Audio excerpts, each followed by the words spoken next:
Hello दोस्तों, कैसे हैं आप लोग? आशा करता हूँ अच्छे होंगे। मैं जयराम रक्षित फिर सब लोग के बीच एक नए वीडियो के साथ। आज के इस वीडियो में हम लोग सीखने वाले हैं आईटीआर 2 फाइलिंग करना। जी हाँ दोस्तों, आईटीआर 2 फाइलिंग हम आज आपको स्टेप बाय स्टेप बताने वाले हैं। जैसे कि आपका यदि इनकम सैलरी से हो या हाउस प्रॉपर्टी से हो या आपका अदर सोर्स का इनकम हो या आपका इनकम कैपिटल गेन से हो, सारा चीज मैं आज आपको स्टेप बाय स्टेप बताऊंगा कि कैसे आपको ये सारा इनकम आपको अपना आईटीआर 2 में फाइलिंग करना है। तो वीडियो बहुत ही इंपॉर्टेंट होने वाला है, वीडियो में लास्ट तक बने रहिए। चलिए मैं वीडियो को शुरू करता हूँ। वीडियो शुरू करने से पहले यदि वीडियो को अच्छा लगे तो एक लाइक जोर से कर दीजिएगा, अपने फ्रेंड्स के साथ शेयर जरूर से कर लीजिएगा और चैनल में नए हैं चैनल को सब्सक्राइब करके बेल आइकन पर ऑल प्रेस कर दीजिएगा, ताकि मैं इसी तरह इन्फॉर्मेशन वीडियो डालता रहता हूँ तो सबसे पहले नोटिफिकेशन आप तक पहुंचे। तो चलिए मैं वीडियो को शुरू करता हूँ। तो सबसे पहले तो आपको अपना इनकम टैक्स पोर्टल को ओपन कर लेना होगा। इनकम टैक्स पोर्टल पे आपको आने के लिए पहले तो आपको इनकम टैक्स पोर्टल पर रजिस्टर्ड होना पड़ेगा। तो रजिस्टर्ड आपको कैसे करना है, इस वीडियो के डिस्क्रिप्शन बॉक्स में उसका लिंक आपको मिल जाएगा। वहां जाके आप देख लीजिएगा कि आपको अपना इनकम टैक्स पोर्टल कैसे रजिस्टर्ड होना है। वहां जाके आप देख लीजिए, वीडियो देखने के बाद आप अपना रजिस्टर्ड आसानी से कर पाइएगा। तो सबसे पहले तो आपका अपना इनकम टैक्स पोर्टल पर ओपन हो जाना पड़ेगा, यानी कि लॉगिन हो जाना पड़ेगा। लॉगिन होने के बाद सिंपल आपको यहाँ से फॉर्म 26 एएस और टीआईएस एआईएस डाउनलोड कर लेना होगा। जैसे कि मैं सब वीडियो में ही बताता हूँ कि आपको इनकम टैक्स पोर्टल में ओपन होने के बाद आपको टीआईएस और एआईएस डाउनलोड कैसे करना है और 26 एएस कैसे डाउनलोड करना है, उस तरह यदि आपको वीडियो देखना है तो इस वीडियो के डिस्क्रिप्शन बॉक्स में उसका भी लिंक आपको मिल जाएगा। वहां जाके आप देख सकते हैं। तो सबसे पहले तो आपको वो सब डाउनलोड कर लेना होगा। उसके बाद आपको फाइलिंग के लिए आगे बढ़ना पड़ेगा। तो फाइलिंग करने के लिए सिंपल आपको इस तरह इंटरफेस ओपन हो जाएगा। यहाँ पर सबसे पहले तो आपको अपना असेसमेंट ईयर चूज करने होगा। उसके बाद यहाँ पर आपको ऑनलाइन मोड सेलेक्ट कर लेना होगा, कंटिन्यू के ऑप्शन पर क्लिक कर देना होगा। जैसे आप कंटिन्यू के ऑप्शन पर क्लिक करते हैं, यहाँ पर आपको एक न्यू फाइलिंग का ऑप्शन मिलेगा। सिंपल आपको उस पर क्लिक कर देना होगा। यहाँ पर आपका इंडिविजुअली ऑटोमेटिक सेलेक्ट होके रहेगा। सिंपल आपको कंटिन्यू के ऑप्शन पर क्लिक कर देना होगा। यहाँ पर आपको आईटीआर फॉर्म चूज करने का ऑप्शन मिलेगा। सिंपल आपको यहाँ पर आईटीआर 2 सेलेक्ट कर लेना होगा। प्रोसीड विद आईटीआर 2 पर क्लिक कर देना होगा। जैसे आप प्रोसीड विद आईटीआर 2 पर क्लिक करते हैं, यहाँ पर एक आपका पॉपअप मैसेज आएगा। सिंपल आपको इस पर क्लिक कर देना होगा। यहाँ पर आपको मिल जाएगा लेट्स गेट स्टार्ट। सिंपल आपको इस पर क्लिक कर देना होगा। जैसे आप इस पर क्लिक करते हैं, यहाँ पर आपको कुछ क्वेश्चन आएगा। सिंपल आपको अदर चूज कर लेना होगा, कंटिन्यू के ऑप्शन पर क्लिक कर देना होगा। यहाँ पर आपको शेड्यूल सेलेक्ट करने का ऑप्शन मिल जाएगा। सिंपली आपको आपका जिस तरह का भी इनकम है उस उसके हिसाब से आपको यहाँ पर अपना शेड्यूल चूज कर लेना होगा। यदि आपका सैलरी है और हाउस प्रॉपर्टी है तो ये दोनों आपका ऑटोमेटिकली सेलेक्ट किया हुआ रहेगा, और अदर सोर्स ये आपका तीनों जो है ऑटोमेटिकली सेलेक्ट किया हुआ रहेगा। उसके बाद यदि आपका कैपिटल गेन का इनकम है, सिंपल आपको ये सब सेलेक्ट कर लेना होगा। कैपिटल गेन यहाँ पर आपका यदि लॉन्ग टर्म कैपिटल गेन है, सिंपल आपको शेड्यूल 112 ए सेलेक्ट कर लेना होगा। उसके बाद यदि आपका वर्चुअल डिजिटल एसेट्स यानी कि बिटकॉइन वगैरह का कुछ इनकम है, सिंपल आपको ये भी सेलेक्ट कर लेना होगा।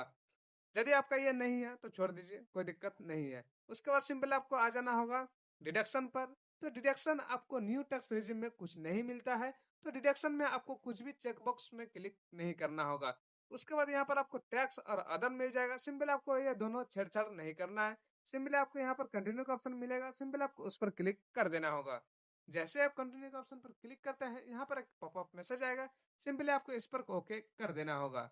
जैसे आप ओके करते हैं, यहाँ सबसे पहले तो आपको यहाँ पर मिल जाएगा जनरल इन्फॉर्मेशन ऑप्शन। सिंपल आपको इस पर क्लिक कर देना होगा और अपना जो भी जनरल इन्फॉर्मेशन है, जैसे कि पर्सनल इन्फॉर्मेशन, नाम, date of birth, Aadhaar number, ये सब जो आपका रहता है वो आपका पर्सनल इन्फॉर्मेशन में मिलेगा। उसका कॉन्टैक्ट में मिलेगा आपका address, mobile number, mail ID वगैरह। तो ये दोनों आप अपना अनुसार चेकआउट कर लीजिएगा। उसके बाद सिंपल आपको आ जाना होगा फाइलिंग स्टेटस पर। सिंपल आपको उस पर क्लिक करना है। यहाँ पर आपको फाइलिंग सेक्शन पर कुछ भी नहीं करना है। सिंपल आपको नीचे आ जाना है। यदि आप न्यू टैक्स रेजिम छोड़ के ओल्ड टैक्स रेजिम में करना चाहते हैं, सिंपल आपको इस पर यस करना होगा। और यदि आप न्यू टैक्स रेजिम में फाइलिंग करना चाहते हैं तो सिंपल आपको नो ही रहने देना है। उसके बाद सिंपल आपको यहाँ पर आ जाना होगा रेसिडेंट स्टेटस पर। सिंपल आपको यहाँ पर रेसिडेंट सेलेक्ट कर लेना होगा। उसके बाद सिंपल आपको यहाँ पर 182 डेज को सेलेक्ट कर लेना होगा। उसका सिंपल आपको नीचे आ जाना है। यहाँ पर भी आपको नो करना है। उसका सिंपल आपको नीचे नीचे आके यहाँ पर आपको बैंक डिटेल का ऑप्शन मिल जाएगा। सिंपल आपको उस पर क्लिक करना है और आपका बैंक वैलिडेट है या नहीं है ये आप अपना चेकआउट कर लीजिएगा। यदि आपका वैलिडेट है तो ठीक है, नहीं है तो सिंपल आपको बैंक डिटेल को पहले वैलिडेट कर लेना होगा। मेरा यहाँ पर वैलिडेट किया हुआ है, सिंपल आपको कुछ नहीं करना है, कंफर्म पर क्लिक कर देना होगा। जैसे आप कंफर्म पर क्लिक करते हैं, यहाँ पर आपको शेड्यूल सैलरी का मिल जाएगा, सिंपल आपको उस पर क्लिक कर देना होगा। यदि आपका सैलरी से इनकम है, सिंपल आपको यहाँ पर सैलरी का डिटेल फिलअप करना पड़ेगा। यदि आपका फॉर्म 16 वगैरह है, तो उससे आपको यहाँ पर आसान होगा फिलअप करने में।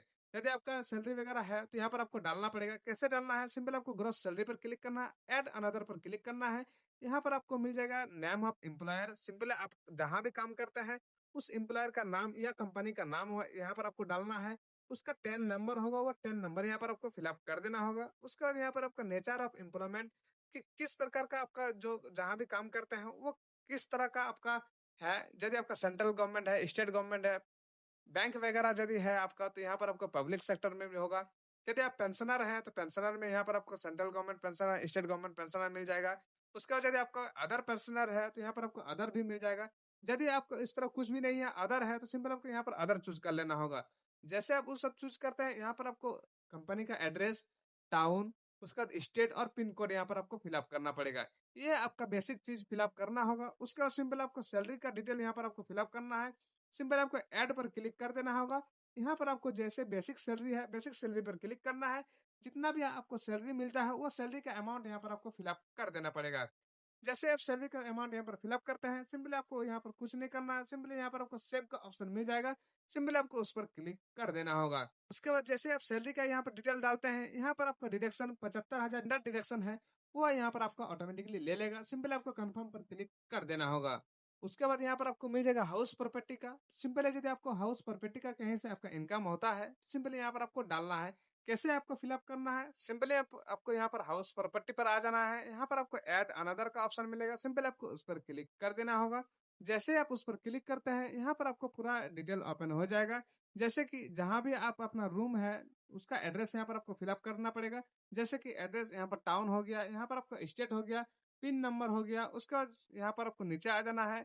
नीचे यहाँ पर आपका यहाँ ऑनर ऑफ द प्रॉपर्टी, यहाँ पर आपको सेल्फ कर देना होगा। उसका सिंपल आपको नीचे आ जाना है। नीचे यहाँ पर आपको को ओनर यदि आपका है तो यस कीजिए, नहीं है तो सिंपल आपको नो कर देना होगा। सिंपल आपको टाइप ऑफ हाउस प्रॉपर्टी पर आ जाना होगा। यहाँ पर आपको सिंपली लेट आउट सेलेक्ट कर लेना होगा। उसका सिंपल आपका जो भी आपका 12 महीने का रेंट है, वो रेंट यहाँ पर आपको फिलअप कर देना पड़ेगा।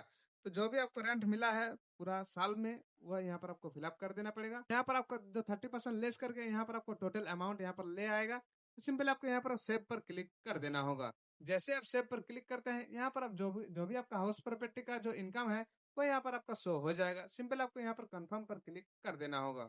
उसके बाद आपको मिल जाएगा शेड्यूल कैपिटल गेन का। तो जो भी आपका कैपिटल गेन है, वो यहाँ पर आपको फिलअप करना पड़ेगा। जैसे म्यूचुअल फंड वगैरह का, तो यहाँ पर आपको फिलअप करना पड़ेगा। सिंपल आपको शेड्यूल कैपिटल गेन पर क्लिक कर देना होगा। उसका सिंपल यहाँ पर आपको ओके कर देना होगा।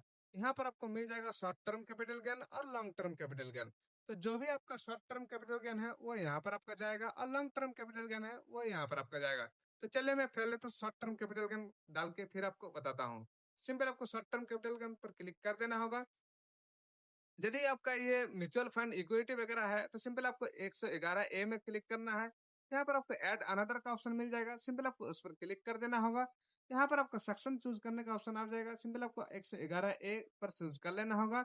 यहाँ पर आपको मिल जाएगा 23 जुलाई 2024 से पहले जो भी आपका शेयर मार्केट या म्यूचुअल फंड से जो भी आपका टर्नओवर हुआ है, वो यहाँ पर आपको फिलअप करना है। जो भी आपका सेल हुआ है, वो यहाँ पर आपको जाएगा, और जो जो आपका परचेज हुआ है, वो यहाँ पर जाएगा। उसके बाद यदि आपका 31 जुलाई 2024 के बाद जो हुआ है, वो यहाँ पर जाएगा। जैसे कि यहाँ पर आपका सेल जाएगा और यहाँ पर आपका परचेज जाएगा। तो चलिए आपको इसी तरह फिलअप करना है, तो चलिए मैं आपको फिलअप करके बताता हूँ। तो इस प्रकार आपको अपना कैपिटल गेन यानी कि म्यूचुअल फंड का इनकम यहाँ पर आपको डाल देना होगा। जैसे कि सेल यहाँ पर मैं डाल दिया हूँ और परचेस यहाँ पर डाल दिया हूँ। तो जो भी मेरा कैपिटल गेन हुआ है, वो यहाँ पर मेरा ऑटोमेटिकली आ जाएगा। सिंपल आपको इस पर सेव कर देना होगा। उसके बाद यहाँ पर आपको लॉन्ग टर्म कैपिटल गेन का ऑप्शन मिल जाएगा, सिंपल आपको इस पर क्लिक करना है। यहाँ पर आपको लॉन्ग टर्म कैपिटल गेन में यहाँ पर आपको मिल जाएगा 112 ए। यहाँ पर आपको नीचे मिल जाएगा 112 ए, सिंपल आपको इस पर क्लिक करना है। यहाँ पर आपको एडिट का ऑप्शन मिल जाएगा, सिंपल आपको इस पर एडिट करना है। यहाँ पर आपको मिल जाएगा व्यू शेड्यूल 112 ए, सिंपल आपको इस पर क्लिक करना है। ऐड अनदर पर क्लिक करना है। यहाँ पर आपको मिल जाएगा उसके बाद सिंपल आपको यहाँ पर आ जाना होगा। यहाँ पर आपको मिल जाएगा कि आपका 23 जुलाई 2024 से कितना हुआ है और 23 जुलाई 2024 के बाद कितना हुआ है। सिंपल आपको वो चेकआउट कर लेना होगा। उसके बाद सिंपल आपको जिस भी तरह का आपका हुआ है, जैसे कि 23 जुलाई 2024 के बाद हुआ है या पहले हुआ है, वो यहाँ पर आपको सेलेक्ट कर लेना होगा। उसके बाद सिंपल आपको जितना भी आपका सेल हुआ है, वो सेल अमाउंट यहाँ पर आपको फिलअप कर देना होगा और परचेज अमाउंट यहाँ पर आपको फिलअप कर देना पड़ेगा। तो चलिए मैं फिलअप करके फिर आपको बताता हूँ।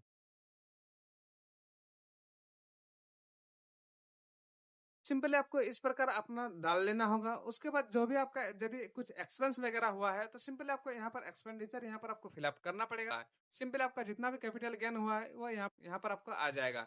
या यदि आपका कुछ लॉस हुआ है, वो भी यहाँ पर आपको आ जाएगा। सिंपली आपको यहाँ पर सेव का ऑप्शन मिल जाएगा। सिंपली आपको उस पर क्लिक कर देना होगा। जैसे आप सेव पर क्लिक करते हैं, ये जो लॉन्ग टर्म कैपिटल गेन है, वो यहाँ पर आपका सेव हो जाएगा। सिंपली यहाँ पर आपको कन्फर्म का ऑप्शन मिलेगा। सिंपली आपको उस पर क्लिक कर देना होगा। उसका सिंबल आपको यहाँ भी सेव पर क्लिक कर देना होगा। उसके बाद आपका शॉर्ट टर्म और लॉन्ग टर्म दोनों ही यहाँ पर फिलअप हो गया है। यहाँ पर आपको नीचे आ जाना है। यहाँ पर आपको मिल जाएगा information about actual receive of capital gain. तो यहाँ पर आपको ब्रेकअप वाइज यहाँ पर आपको डालना होगा कि कब से कब तक आपका जो है वो कैपिटल गेन हुआ है और यहाँ पर आपको सारा ब्रेकअप वाइज डालना होगा। तो चलिए ब्रेकअप वाइज आपको कैसे डालना है मैं आपको बताता हूँ। यदि आपका यहाँ पर अप टू जैसे है अप टू 15 से 6 यानी कि 1 अप्रैल से 15/6 तक जो भी आपका अर्न हुआ है, कैपिटल गेन हुआ है, वो यहाँ पर आपको फिलअप करना पड़ेगा। 16/6 से 15/9 तक आपका जितना भी हुआ है, वो यहाँ पर आपको फिलअप करना पड़ेगा। उसके बाद यदि आपका 16/9 से 15/12 तक जो भी आपका कैपिटल गेन हुआ है, वो यहाँ पर आपको फिलअप करना पड़ेगा। उसके बाद यहाँ पर आपको आ जाना है इधर थोड़ा-सा, यहाँ पर आपको मिल जाएगा 16/12 से 15 मार्च तक जितना भी आपका कैपिटल गेन हुआ है, वो यहाँ पर आपको फिलअप करना पड़ेगा। उसके बाद 16 मार्च से 31 मार्च तक जितना भी आपका कैपिटल गेन हुआ है, वो यहाँ पर आपको फिलअप करना पड़ेगा। ये तो हो गया आपका शॉर्ट टर्म का। उसके बाद लॉन्ग टर्म में यहाँ पर आपको आ जाना होगा। लॉन्ग टर्म में यहाँ से कि आपका यदि 1 अप्रैल से 15/6 तक यदि आपका कुछ लॉन्ग टर्म कैपिटल गेन हुआ है, तो यहाँ पर आपको 10% में डालना होगा। उसके बाद यदि आपका 16/6 से 15/9 तक जो भी आपका कैपिटल गेन हुआ है, वो यहाँ पर आपको 12% में डालना होगा। उसके बाद उसी तरह आपको यहाँ पर सारा चीज़ फिलअप करना पड़ेगा। तो चलिए मैं फिलअप करके फिर आपको बताता हूँ। तो इस प्रकार आपको भी अपना फिलअप कर लेना होगा। यदि आपका कुछ लॉस होता है, तो लॉस आपको फिलअप करने का ज़रूरत नहीं है। सिंपली यहाँ पर आपको ऑटोमेटिकली आ जाएगा। ऑटोमेटिकली यहाँ पर आपको कैरी फॉरवर्ड कर लेगा। आपका कैपिटल गेन जितना भी हुआ है वो यहाँ पर आपको अच्छा से ब्रेकअप वाइज फिलअप कर लेना होगा। यहाँ पर आपको कंफर्म का ऑप्शन मिल जाएगा। सिंपल आपको उस पर क्लिक कर देना होगा। जैसे आप कंफर्म पर क्लिक करते हैं, यहाँ पर आपको मिल जाएगा शेड्यूल 12। तो शेड्यूल 12 आप पहले से फिलअप कर चुके हैं। यदि आपको यहाँ पर चेकआउट करना है, सिंपल आपको उस पर क्लिक करना है, ओके पर प्रेस करना है। यहाँ पर आप देख पा रहे हैं कि आपका जो है वो पहले से फिलअप किया हुआ है। सिंपल आपको इस पर कुछ नहीं करना, कंफर्म पर क्लिक कर देना होगा। उसके बाद यहाँ पर आपको मिल जाएगा अदर सोर्स का इनकम। सिंपल आपको उस पर क्लिक करना है और यहाँ पर आपको जो भी आपका अदर इनकम है, वो यहाँ पर आपका पहले से कुछ-कुछ आ जाता है। यदि आपको कुछ नहीं आया है, तो सिंपली आपको यहाँ पर फिलअप करना पड़ेगा। तो चलिए मैं फिलअप करके बताता हूँ। सिंपल आपको यहाँ पर एडिट का ऑप्शन मिल जाएगा, सिंपल आपको उस पर क्लिक करना है। यहाँ पर आप देख पा रहे हैं कि मेरा सेविंग इंटरेस्ट और एफडी का जो इंटरेस्ट है, वो मेरा यहाँ पर ऑटोमेटिकली आ गया है। उसके बाद मेरा यहाँ पर कुछ और डालना है। यदि आपको कुछ और अदर इनकम यहाँ पर आपको फिलअप करना है, सिंपल आपको यहाँ पर नीचे आ जाना है। नीचे यहाँ पर आपको मिल जाएगा ऐड अनदर का ऑप्शन। सिंपल आपको उस पर क्लिक करना है। यहाँ पर आपको जो भी जिस भी तरह का आपको अदर इनकम यहाँ पर डालना है, वो यहाँ पर आपको फिलअप करना है। जैसे कि आपका यदि ट्यूशन फी डालना है, यहाँ पर आपको जो भी अदर इनकम आप डालना चाहते हैं, उसका यहाँ पर आपको नाम देना होगा कि कहाँ से आपका जो इनकम आया है। सिंपल यहाँ पर नाम देना है, यहाँ पर आपको अमाउंट फिलअप कर देना होगा। चलिए मैं फिलअप करके फिर आपको बताता हूँ। तो इस प्रकार आपको भी अपना जो भी अदर इनकम है वो यहाँ पर आपको डाल देना होगा। सिंपल आपको नीचे आ जाना है, सेव का ऑप्शन मिल जाएगा। सिंपल आपको उस पर क्लिक कर देना होगा। तो यहाँ पर आपका अदर सोर्स का इनकम यहाँ पर आपका ऐड हो जाएगा। सिंपल आपको यहाँ पर आना है, यहाँ पर नीचे यहाँ पर आपको मिल जाएगा कन्फर्म का ऑप्शन। सिंपल आपको उस पर क्लिक कर देना होगा। उसके बाद यहाँ पर आपको मिल जाएगा शेड्यूल CYLA। सिंपल आपको इस पर क्लिक करना है और यहाँ पर आपको चेकआउट कर लेना होगा कि कहाँ-कहाँ से आपको कितना-कितना इनकम आप फिलअप किए हैं और कितना-कितना इनकम आपका हुआ है। सिंपल आपको यहाँ पर आपको चेकआउट कर लेना होगा। चेकआउट करने के बाद सिंपल आपको यहाँ पर कंफर्म का ऑप्शन मिल जाएगा, सिंपल आपको उस पर क्लिक करना है। उसके बाद सिंपल आपको यहाँ शेड्यूल नेक्स्ट शेड्यूल में मिल जाएगा, सिंपल आपको इस पर भी क्लिक करना है और यहाँ भी आपको चेकआउट करना है। चेकआउट करने के बाद सिंपल यहाँ पर आपको कंफर्म का ऑप्शन मिल जाएगा, सिंपल आपको उस पर क्लिक कर देना होगा। उसके बाद सिंपल आपको नेक्स्ट शेड्यूल मिल जाएगा, यहाँ पर आपको शेड्यूल एसआई सिंपल आपको स्पेशल रेट का है, यहाँ पर आपको क्लिक करना है। तो यहाँ पर आपको कुछ भी नहीं करना है, सिंपल आपको यहाँ नीचे आ जाना है और नीचे आके यहाँ पर आपको कंफर्म का ऑप्शन मिल जाएगा, सिंपल आपको उस पर क्लिक कर देना होगा। आपको यहाँ पर मिल जाएगा शेड्यूल VIA, सिंपली यहाँ पर आपको क्लिक करना है। ये जो आपका शेड्यूल है ये आपका डिडक्शन का है, सिंपल आपको ये डिडक्शन कुछ नहीं मिलने वाला है न्यू टैक्स रेजिम में, तो सिंपल आपको यहाँ कुछ भी नहीं करना है। सिंपली यहाँ पर आपको कंफर्म का ऑप्शन मिल जाएगा, सिंपल आपको उस पर क्लिक कर देना होगा। उसके बाद यहाँ पर आपको मिल जाएगा पार्ट बी का TI की टोटल इनकम का, सिंपल आपको उस पर क्लिक करना है और यहाँ पर आपको जितना भी आपका इनकम हुआ है वो यहाँ पर आपका शो हो जाएगा। सिंपल आपको एक बार चेकआउट कर लेना होगा। चेकआउट करने के बाद सिंपल आपको कंफर्म पर क्लिक कर देना होगा। उसके बाद यहाँ पर आपको टैक्स पेड का ऑप्शन मिल जाएगा, सिंपल आपको उस पर क्लिक करना है। यदि आपका यहाँ पर TDS वगैरह कुछ कटा है तो यहाँ पर आपका शो हो जाएगा। यदि आपका TDS नहीं कटा है तो यहाँ पर शो नहीं होगा। यदि आप कुछ एडवांस पेमेंट वगैरह किए हैं तो यहाँ पर आपका शो हो जाएगा। यदि यहाँ पर आपको कुछ भी नहीं है, सिंपल आपको कंफर्म पर क्लिक कर देना होगा। उसके बाद सिंपल आपको नीचे आ जाना होगा पार्ट बी पर कंपटीशन का, सिंपल आपको उस पर क्लिक करना है और यहाँ पर आपका जो भी आपका इनकम है वो इनकम का यहाँ पर आपको कंप्यूटेशन मिल जाएगा। जैसे कि यदि आपका कुछ रिफंड वगैरह रहता है तो यहाँ पर आपको रिफंड शो हो जाएगा। यदि आपका कुछ टैक्स बनता है, टैक्स लाइबिलिटीज बनता है, तो यहाँ पर आपको टैक्स लाइबिलिटीज भी शो हो जाएगा। तो मेरा यहाँ पर आप देख पा रहे हैं कि मेरा यहाँ पर ये टैक्स लाइबिलिटीज बन रहा है, तो ये इसको आपको पेमेंट करना है। यदि आपका भी इस तरह कुछ टैक्स लाइबिलिटीज बनता है तो इसको आपको पेमेंट कर लेना, यहीं से आप इसको पेमेंट कर सकते हैं। यहाँ पर आपको पे नाउ का ऑप्शन मिल जाएगा, सिंपल आपको इस पर क्लिक कर देना होगा। यदि आपको ITR भरते समय पेमेंट किसी का करना है तो इसका भी वीडियो मैं सेपरेट बना के रखा हूँ। इस वीडियो के डिस्क्रिप्शन बॉक्स में उसका लिंक आपको मिल जाएगा, वहां जाके आप दे सकते हैं। तो मुझे अभी पेमेंट नहीं करना है, मैं यहाँ पर पे लेटर पर क्लिक कर देता हूँ। उसके बाद सिंपली यहाँ पर आपको इस तरह आपका ऑप्शन मिलेगा, सिंपल आपको प्रोसीड पर क्लिक कर देना होगा। यहाँ पर आपको चेकबॉक्स का मिलेगा ऑप्शन, सिंपल आपको उस पर क्लिक करना है। यहाँ पर आपको प्लेस का ऑप्शन मिलेगा, सिंपल आपका जो भी प्लेस है वो यहाँ पर आपको फिलअप कर देना होगा और यहाँ पर आपको प्रोसीड विथ वेरिफिकेशन पर क्लिक कर देना होगा। आपका ITR वैलिडेशन सक्सेसफुली हो जाएगा। तो इसी प्रकार आपको अपना ITR 2 फाइल कर लेना होगा। आई होप इस वीडियो में आपको सारा चीज समझ में आ गया होगा। यदि इसमें आपको कुछ भी डाउट है तो कमेंट सेक्शन में कमेंट कर सकते हैं। कमेंट का रिप्लाई मैं जल्दी देने का कोशिश करूंगा। फिर मिलते हैं हम लोग नेक्स्ट वीडियो में, तब तक के लिए जय हिंद, वंदे मातरम, थैंक यू।